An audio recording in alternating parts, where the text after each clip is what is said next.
Vamos resolver esse problema que trata de um sistema mecânico composto por uma massa m que está sobre roldanas e a gente vai considerar o atrito então dessa massa m com esse corpo rígido aqui, né, sobre o qual ela está inserida. A gente vai considerar que esse atrito ele pode ser desprezado e essa massa ela está fixada nessa parede aqui por uma mola e por um amortecedor. E foi fornecido, então na realidade, né, essa massa ela vai ser tracionada aqui por essa força F, que vai ser a entrada do sistema, e a saída do sistema vai ser o deslocamento que essa massa ela vai apresentar, né, a partir dessa condição inicial aqui x, quando o sistema está em equilíbrio. Então a saída vai ser x e a entrada desse sistema vai ser F. A gente vai imaginar que a entrada desse sistema vai ser dada por uma função senoidal do tempo, né? Com uma frequência ômega, né? E uma amplitude f0. A partir então de experimentos, né? Com a entrada, né? Com diferentes frequências, a gente conseguiu levantar o diagrama de Bode desse sistema, que está apresentado também como no enunciado deste exercício, né? Então aqui a gente tem a curva, né, do módulo em dB versus frequência e a curva do ângulo, né, de fase versus frequência. Então, a partir daí, o que a gente precisa? Calcular os valores da massa, os valores do coeficiente de fricção, né, do amortecedor e a constante de deformação da mola. Tá certo? Então, o primeiro passo vai ser a gente construir a função ou a equação diferencial que governa esse sistema, né? Para tanto, a gente sempre vai construir, né, o chamado diagrama de corpo livre. Então aqui a gente vai representar a massa e todas as forças atuantes sobre ela. Então quando a gente imagina, né, uma força F, que é a nossa entrada, é para a direita, né? Então o que vai acontecer? No sentido contrário, tanto a mola quanto o amortecedor vão reagir, né? Então, a mola ela vai exercer uma força que vai ser x vezes k. Então, x vai ser a deformação da mola e k é a constante da mola. E o amortecedor ele vai exercer uma força que vai ser x ponto vezes c. Por quê? Né?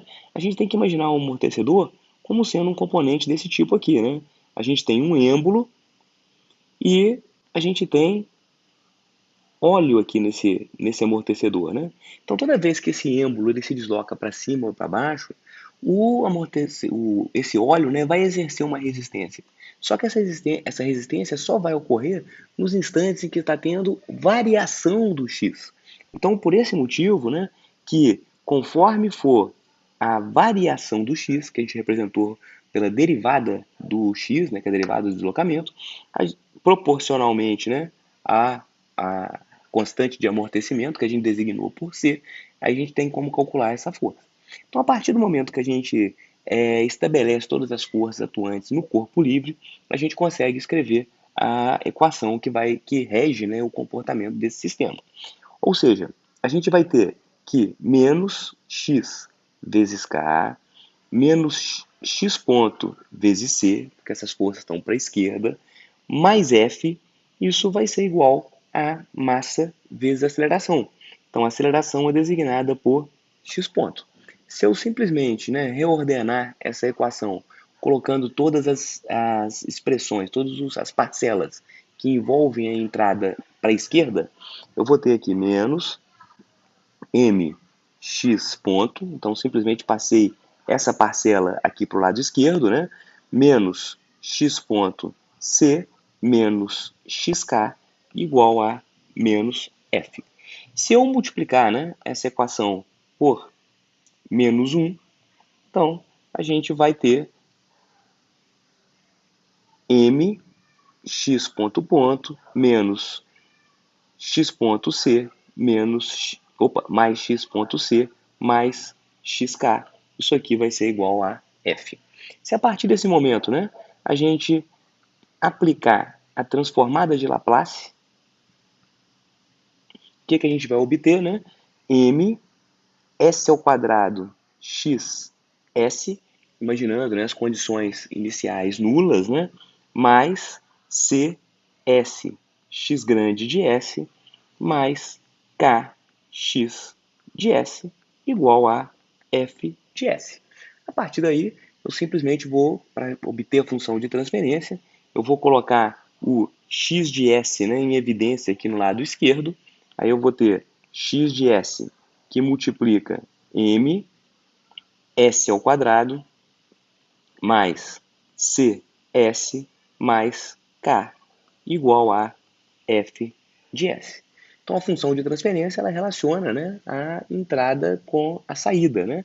Então o que a gente vai fazer? Simplesmente passar o f de s para cá dividindo e passar toda essa expressão para o outro lado direito também dividindo. E a gente vai obter o quê? X s sobre f de s igual a 1 sobre m s ao quadrado mais cs mais k. Então, para a gente poder construir, né, o diagrama de Bode dessa função de transferência, o ideal é fazer uma pequena manipulação algébrica para deixar a função de transferência com os fatores, né, de forma padronizada explicitamente representados. Então a gente percebe que a gente tem aqui um fator de segunda ordem.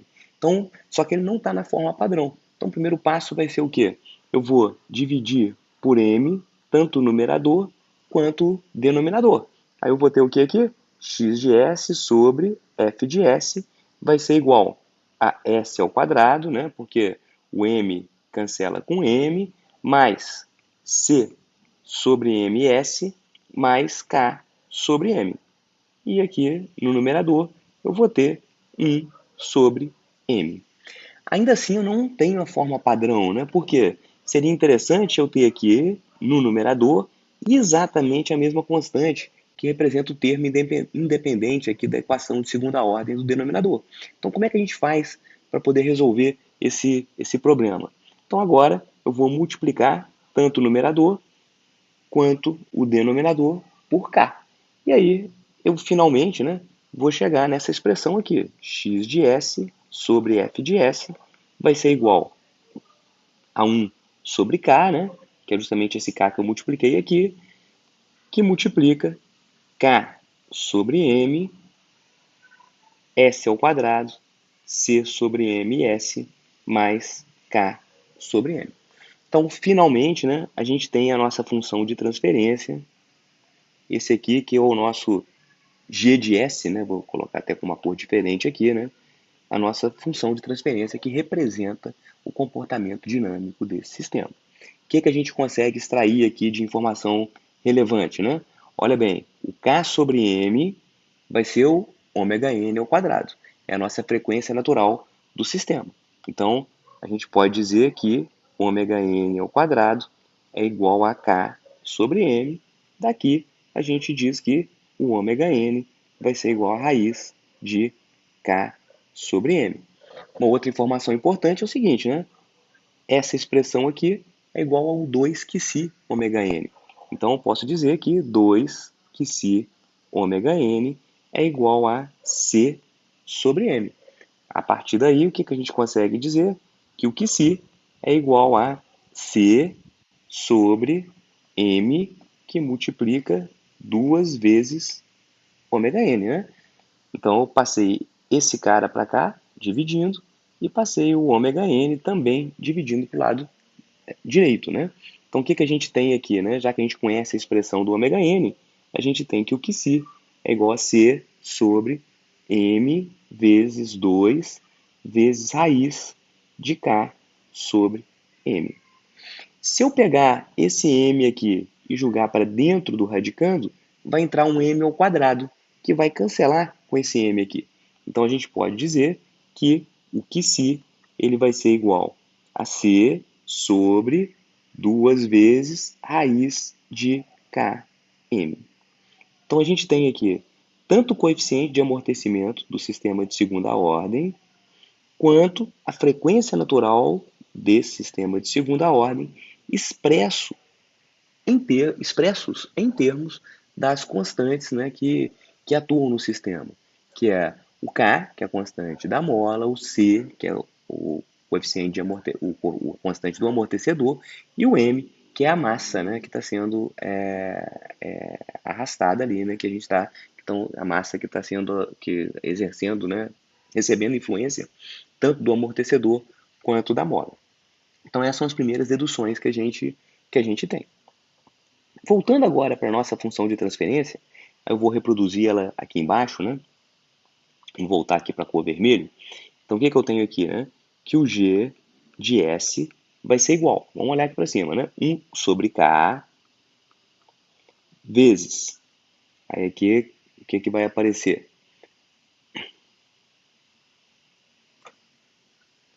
K sobre M, S ao quadrado, mais C sobre MS, mais K sobre M. Então, essa é a função de transferência do sistema. Se eu for traçar o diagrama de Bode dessa função de transferência, o que eu tenho que observar? Que existe esse fator básico aqui, que refere-se simplesmente a uma constante, a um fator de ganho, né? E existe esse fator básico aqui, que é representado por um sistema de segunda ordem. Então, como é que fica esse diagrama de Bode, né? Vão ser dois gráficos, né? Então, o que a gente faz aqui? Eu vou ter um primeiro gráfico, representando o módulo de G de J ômega em dB,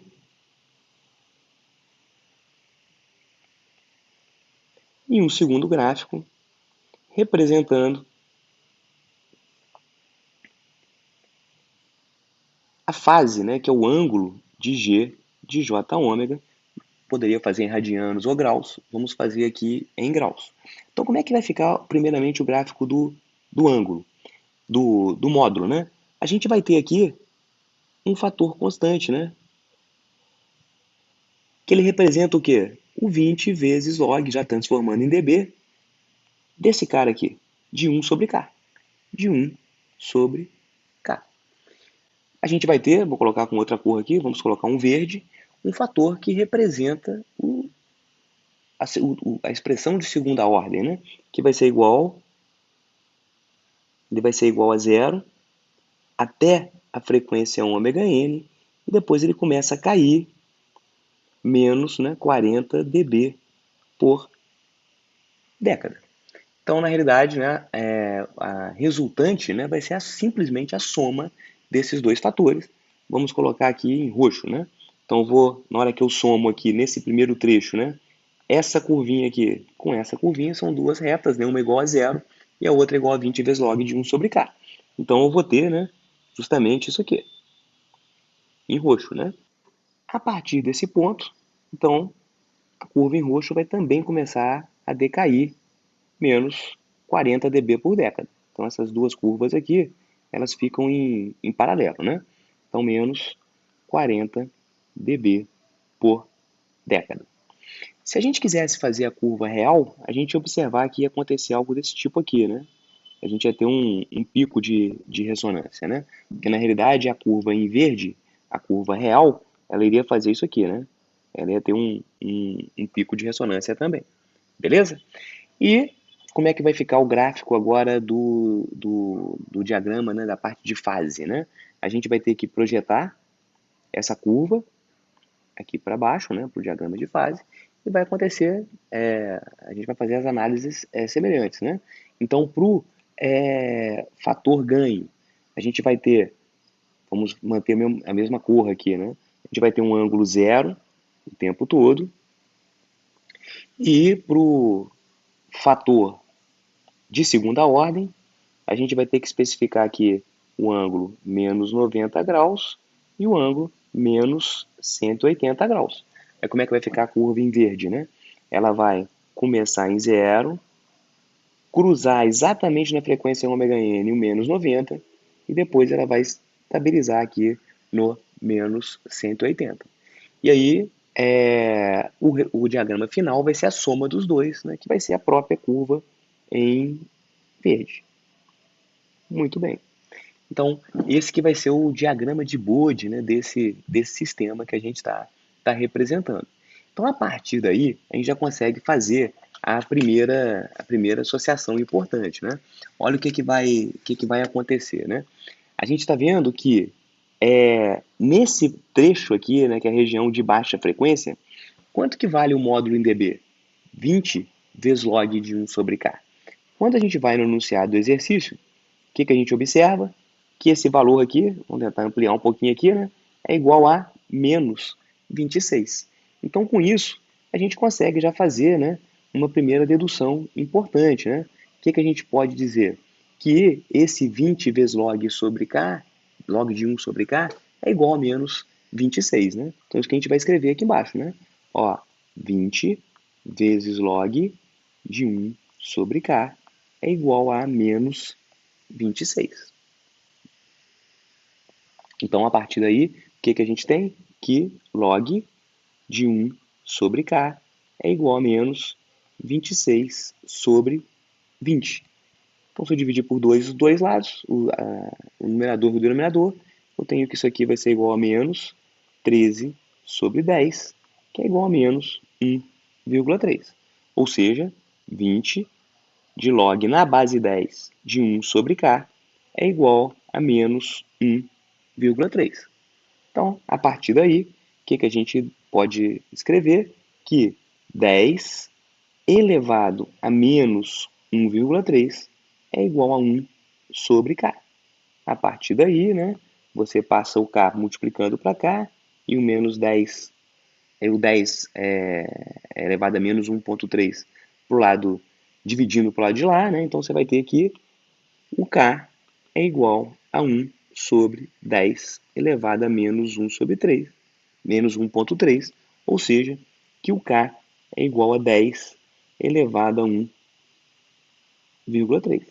Então, com isso aqui, a gente já determina, né, a constante da mola. Resta ainda representar, né, a constante associada à massa e a constante associada ao amortecedor. Agora, a gente tem que observar algumas informações importantes que estão no diagrama de Bode fornecido no enunciado dessa questão. Vamos voltar lá para esse diagrama de Bode. Vou dar um zoom aqui. Olha que informação importante. A gente tem aqui o pico de ressonância e a frequência onde esse pico de ressonância aconteceu. O único pulo do gato que tem aqui é porque esse pico de ressonância ele está sob a influência do fator de ganho constante. Então a gente vai ter que retirar isso aí. Né? Então se a gente for olhar apenas para o termo, para a influência do fator de segunda ordem, qual que vai ser o pico de ressonância real? Né? Ele vai ser a diferença entre o menos 26, que é esse nível que está aqui, e o menos 21,7.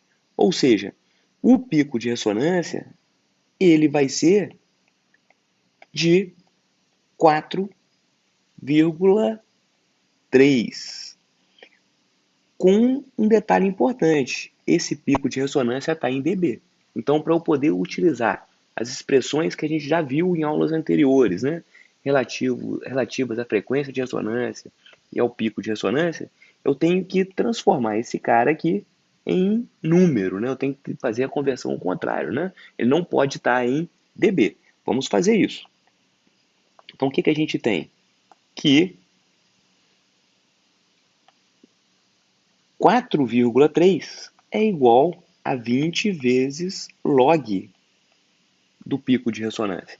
Ou seja, né, o log sempre na base 10, né, do pico de ressonância, ele vai ser igual a 4,3 sobre 20.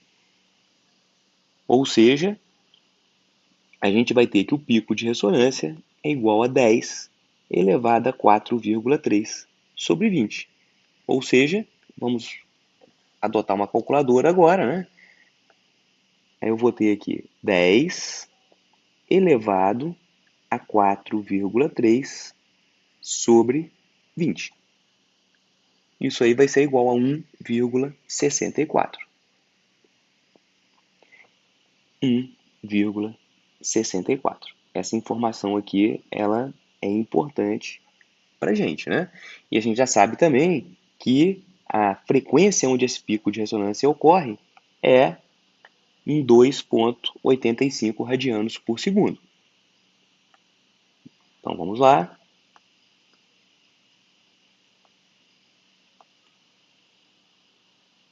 A frequência onde o pico de ressonância ocorre é em 2,85 radianos por segundo.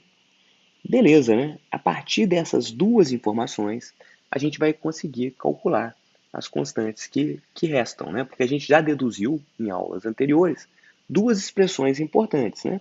A primeira delas é que a frequência de ressonância é igual à frequência natural do sistema vezes raiz de 1 menos 2 Qi ao quadrado. A gente já sabe que essa frequência de ressonância ela é igual a 2,85. E a gente sabe que o pico de ressonância é igual a 1 sobre 2 Qi raiz de 1 menos Qi ao quadrado. E o pico de ressonância, a gente acabou de deduzir, ele é igual a 1,64. Então, o que a gente tem aqui, né? Eu tenho duas equações com duas incógnitas, né? Eu preciso saber quem que é o Qi ao quadrado e qual que é o valor de ômega-n. Então, a partir daí, eu vou conseguir calcular o valor numérico de ômega-n, que é a frequência natural, e o valor numérico de Qi ao quadrado. Então, o primeiro passo, né? Eu vou buscar nessa expressão aqui de cima, eu vou buscar relacionar o valor de ômega-n, né? Ou melhor, exatamente, o valor de Qi em função de ômega-n. Então vamos fazer isso, né? Então o que a gente tem? Que 2,85, aí eu já vou elevar os dois lados da equação ao quadrado. Isso vai ser igual a ômega-n ao quadrado, que multiplica 1 menos 2 Qi ao quadrado. Então, a partir daí, o que a gente pode fazer, né? Vamos manter aqui o 2,85 ao quadrado. Isso aqui vai ser igual a ômega-n ao quadrado. Então, vou multiplicar aqui o ômega-n ao quadrado por 1, menos 2 ômega-n ao quadrado vezes Qi ao quadrado. Então, a partir daí, né, eu posso jogar, né, o ômega-n para o lado esquerdo, né? Então eu vou ter aqui 2,85 ao quadrado menos ômega-n ao quadrado. Isso vai ser igual a menos 2 ômega-n ao quadrado Qi ao quadrado. A partir daí, o que a gente consegue fazer? É passar toda essa expressão aqui dividindo, né, para o outro lado, né? Então o que a gente vai ter?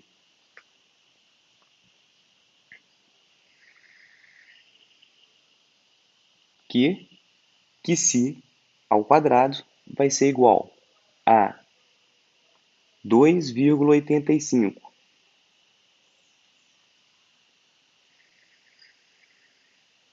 ao quadrado dividido por menos 2 ômega-n ao quadrado e menos ômega-n ao quadrado dividido por menos 2 ômega-n ao quadrado. Esse cara cancela com esse, né? Então a gente vai ter que o Qi ao quadrado, ele vai ser igual. E esse menos cancela com esse menos, né? Então vai ser igual a meio menos 2,85 ao quadrado dividido por 2 ômega-n ao quadrado. Então, essa expressão aqui é do Qi ao quadrado. Eu posso fazer o que com ela? Jogá-la na expressão do pico de ressonância. Então, já vou elevar essa expressão ao quadrado para poder aparecer só os termos lá de Qi ao quadrado. Então, o que eu vou ter, né? 1,64 ao quadrado igual, vamos olhando lá para cima, 2 vezes, aí vai ficar 4 vezes Qi ao quadrado, isso está no denominador, né? Então vai ficar 4 vezes a expressão do Qi ao quadrado, a gente já tem aqui, Então vai ser igual a meio menos 2,85 ao quadrado sobre 2 ômega n ao quadrado. Quando eu elevei essa expressão toda ao quadrado, eu sumo com esse radicando. Aí vai ficar 1 menos que si ao quadrado. Então, quando você faz 1 menos meio, isso aqui vai virar o quê? Meio. E esse sinal de menos, ele vira mais. Então, vai ficar mais 2,85 ao quadrado sobre 2 ômega n ao quadrado. Então, o que a gente pode fazer, né, para poder ir em direção ao cálculo de ômega n? Esse 4 eu passo para cá multiplicando, e aqui a gente observa um produto notável, né? Você tem a mais b, que multiplica a menos b. Isso é igual a ao quadrado menos b ao quadrado. Então, o que a gente tem aqui, né? Eu vou ter 1,64 ao quadrado vezes 4 igual. Aí aqui o que eu vou ter aqui no denominador? A ao quadrado, que é 1 quarto, menos b ao quadrado. Aí eu vou ter 2,85 a quarta. E aqui eu vou ter 4 ômega n a quarta. Beleza, né? Então o que a gente consegue fazer? Eu já consigo colocar 1 quarto em evidência aqui, que quando ele passa multiplicando para o lado de lá, já vai cancelar com esse 4 aqui em cima. Então eu vou ter 1,64 ao quadrado igual a 1 sobre 1 menos 2,85 a quarta sobre ômega n a quarta. Como é que a gente pode conseguir seguir evoluindo essa expressão, né? Eu vou ter 1,64 ao quadrado que multiplica 1 menos 2,85 ômega n a quarta. Isso aqui vai ser igual a 1. O que a gente precisa fazer? Calcular o mínimo dessa expressão aqui, né? Aí eu vou ter 1,64 ao quadrado, que multiplica ômega n a quarta, menos 2,85 a quarta, né? Dividido por ômega n a quarta. Isso aqui vai ser igual a 1. Então, esse cara vai ter que vir multiplicando pro lado direito, né? Então, eu vou ter aqui 1,64 ao quadrado, que multiplica ômega n a quarta, menos 2,85 a quarta, que multiplica ômega n a quarta. Beleza, né? Então, estamos caminhando lá para o final, né? Para o cálculo de ômega n. Então, eu vou ter aqui 1,64 ao quadrado, que multiplica ômega n a quarta, menos 2,85 a quarta, vezes 1,64 ao quadrado. Isso vai ser igual a ômega n a quarta. Então, agora a gente consegue já isolar o ômega n. Eu passo ele para o lado de cá, né? Então, eu vou ter ômega n a quarta, que multiplica 1,64 ao quadrado, menos 1. E essa expressão aqui eu já passo para o lado direito, né? Então eu vou ter 2,85 a quarta vezes 1,64 ao quadrado. Finalmente, né, a gente tem a expressão do ômega n a quarta, que ele vai ser igual a 2,85 a quarta vezes 1,64 ao quadrado sobre 1,64 ao quadrado menos 1. Então, para calcular o ômega n, né, basta calcular duas vezes a raiz quadrada dessa constante aqui, a gente vai resolver o problema. Então, vamos lá para a nossa calculadora. Então, é só fazer essa continha aí com muita cautela, né? Então, o que eu tenho, né? Eu vou ter 2,85 a quarta vezes 1,64 ao quadrado dividido por 1,64 ao quadrado menos 1 e a raiz quadrada de tudo isso. Isso dá 10,248. Então, se eu pegar e calcular a raiz quadrada novamente de 10,248, a gente encontra então 3,201, que é o valor de ômega n. Então, ômega n é igual a 3,201, né? Então tá lá, o valor de ômega n. Com esse valor, eu consigo voltar, né, na expressão do QC que a gente tinha anteriormente, né, e agora sim calcular o valor de QC, né? Então, muito facilmente a gente consegue fazer isso, né? Porque a gente tem o que, né? Que a gente tinha calculado o valor peraí, tá aqui, né? A gente tinha calculado o valor de QC ao quadrado em função de ômega n. Então, só substituir o valor de ômega n nessa expressão aqui, né? Então, vou até copiar aqui. Vamos lá. Copiar. Vamos colocar aqui embaixo. Colar. Então, tá lá, né? Então, o que eu tenho aqui? Que o QC ao quadrado é igual a meio menos 2,85 ao quadrado sobre 2 vezes o ômega n ao quadrado, que a gente já sabe que é 3,201 ao quadrado. Então, a simples resolução dessa expressão aqui me dá o valor de QC, né? A raiz quadrada vai me dar o valor de QC. Então, é só a gente colocar lá na nossa calculadora novamente, né? Igual a meio menos 2,85 ao quadrado sobre 2 vezes 3,201 ao quadrado.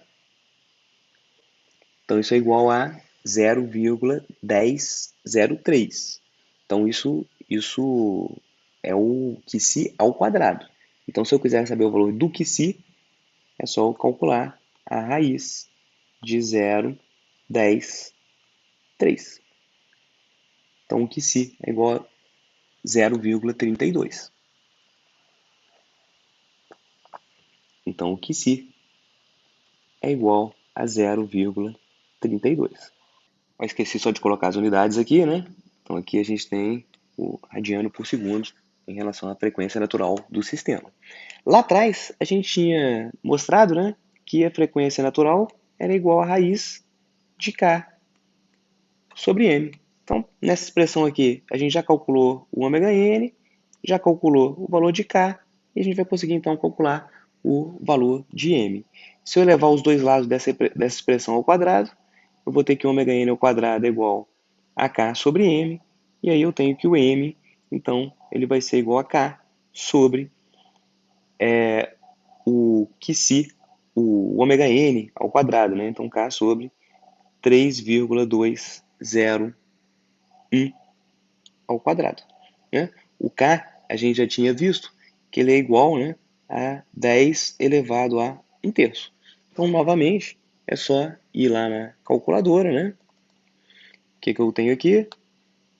10 elevado a 1 terço sobre 3,201 elevado ao quadrado. Beleza, né? Então a gente tem aqui a nossa massa igual a 1,947. O M é igual a 1,947. Excelente, né? E a gente tinha visto que a expressão do QC, o coeficiente de amortecimento, é igual a C sobre 2 vezes raiz de K sobre M. A gente já tem o K, já tem o M e já tem o QC. Resta apenas calcular o C. Então, o C ele vai ser igual a QC vezes 2 vezes raiz de K sobre M. Então, a gente com isso consegue, né, já sabemos que o QC é igual a 0,32, né? A gente tem o valor de K e tem o valor da massa, é só a gente ir lá para nossa calculadora, né? Então, o que a gente tem? Ou seja, o C vai ser igual a 3,9, e aí é 3,98, né? A gente pode até considerar então que o C ele vai ser igual a 4. Então, com isso, a gente consegue finalizar a resolução do problema.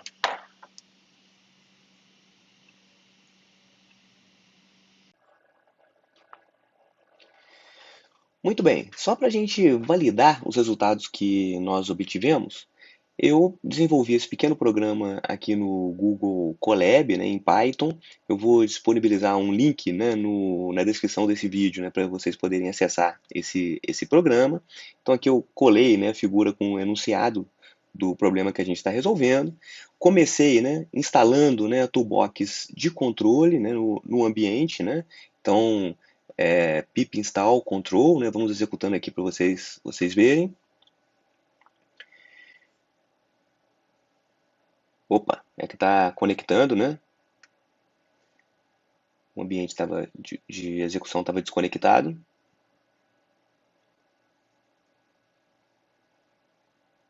Beleza, agora sim.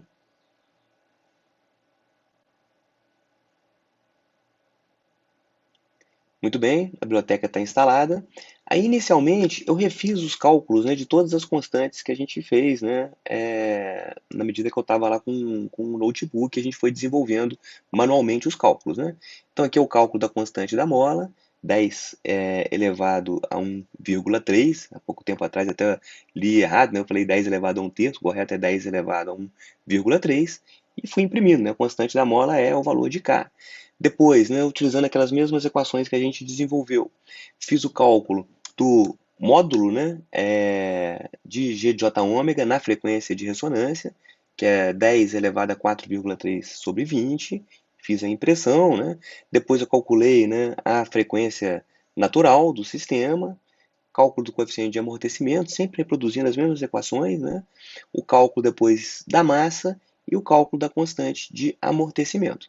Então todas as impressões estão aqui, né?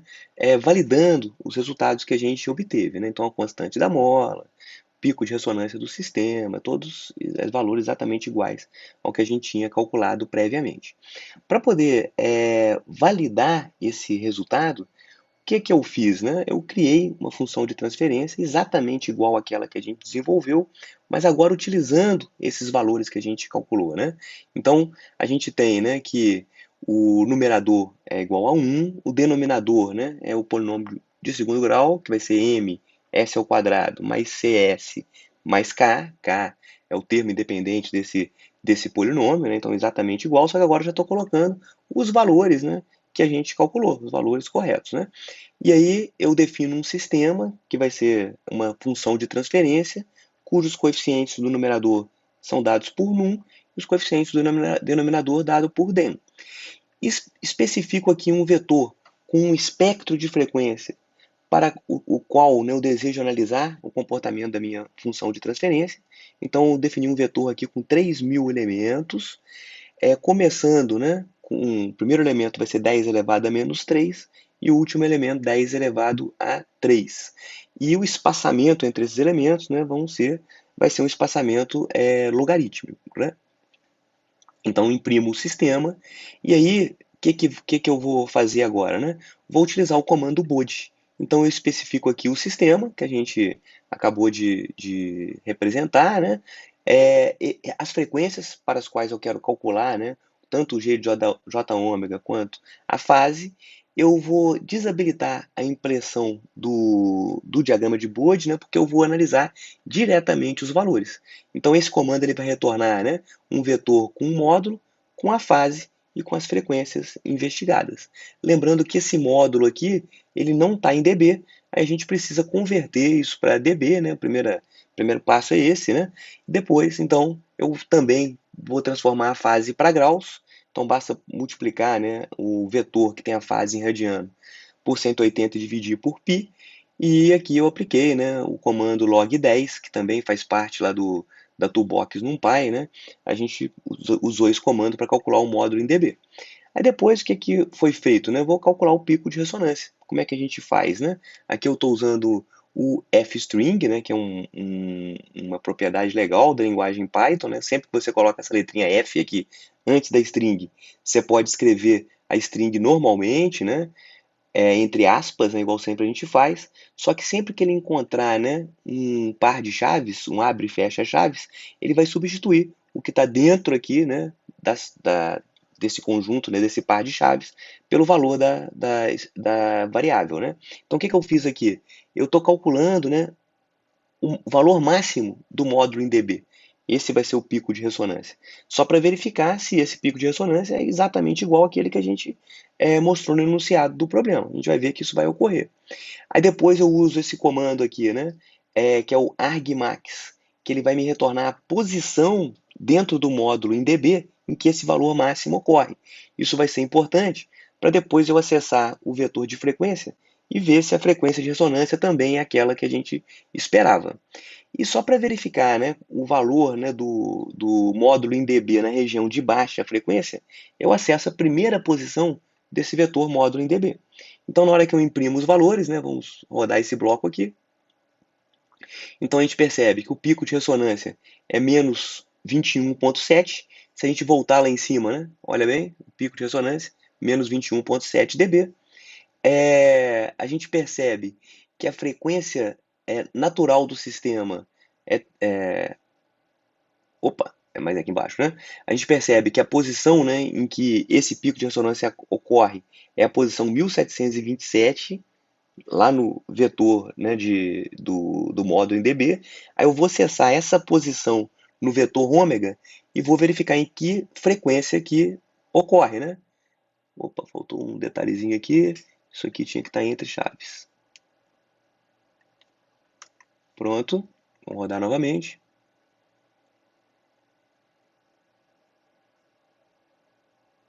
Opa, teria que estar aqui. Beleza. Vamos lá, vamos rodar novamente.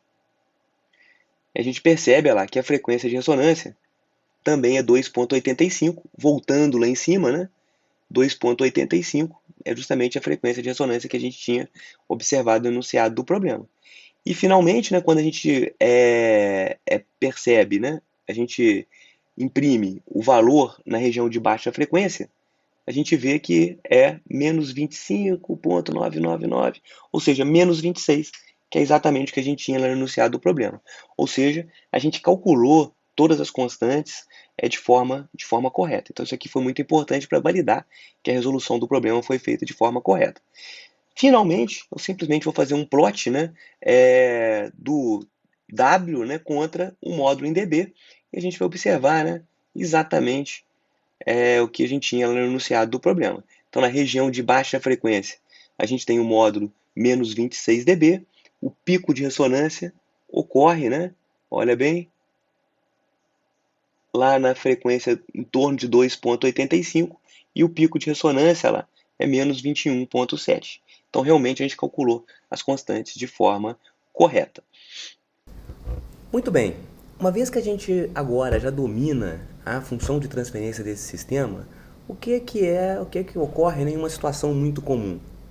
Eu vou querer controlar esse displacement aqui. Digamos, por exemplo, que eu queira fazer essa massa se deslocar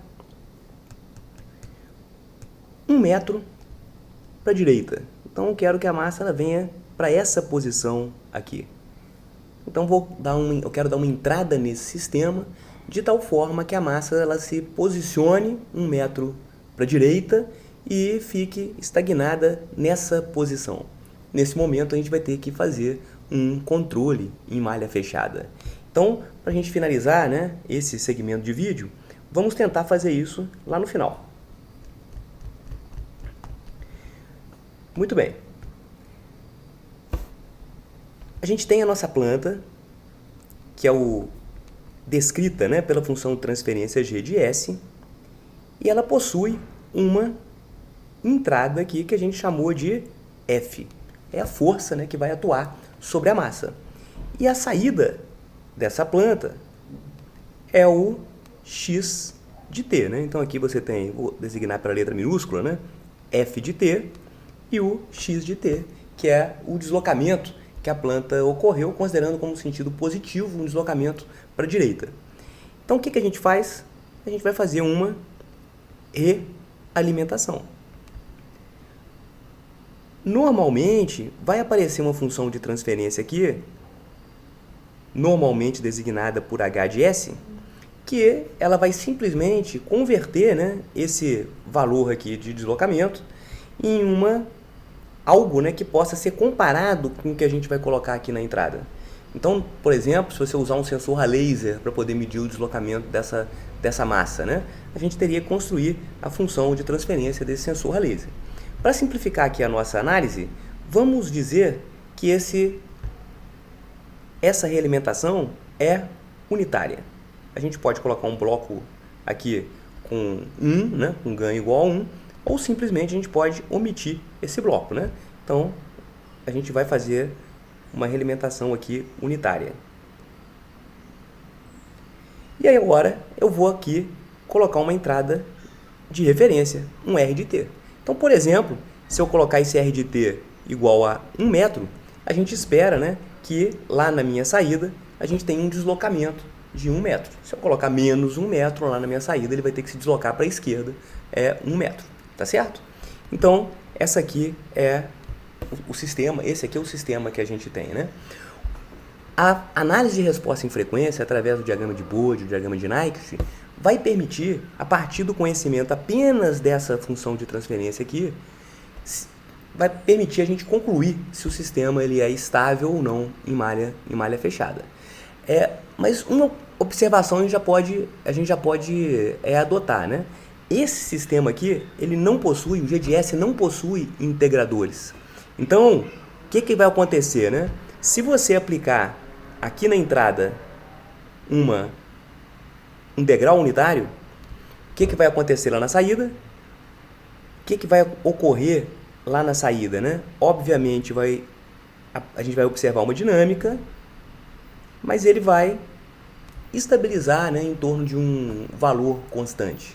Só que, pelo fato de não ter integrador, se a sua entrada, né, ela foi um degrau unitário, ele vai conseguir seguir esse degrau unitário, só que com um erro que a gente chama erro de regime permanente, ou erro em steady state, designado por ESS de t, que ele vai convergir para uma constante, né, quando esse tempo é bem grande. E a gente já mostrou, em segmentos de vídeo anteriores, que esse ESS de t ele vai ser igual a 1 sobre 1 mais Kp. Quem que é esse Kp desse nosso sistema, né? Vamos voltar e encontrar a função de transferência que a gente deduziu anteriormente. Olha aqui, essa é a função de transferência e o ganho desse sistema, o nosso Kp, ele é igual a 1 sobre K, que a gente sabe que ele é igual a 10 elevado a 1,3. Então, a gente pode dizer que o nosso erro em regime permanente ele vai ser igual a 1 sobre 1 mais 1 sobre K, né? E esse K aqui é 10 elevado a 1,3. Então, o que vai acontecer, né? Vamos voltar lá para o nosso Google Colab e ver qual é a dimensão desse erro, né? Então, vamos para o Google Chrome, né? Eu já deixei montado aqui o programa que a gente vai observar. Então, olha bem. Eu criei uma função de transferência aqui, chamada controle, que vai ser a realimentação, né, do sistema que a gente já tinha, que é o nosso sistema de segunda ordem, né?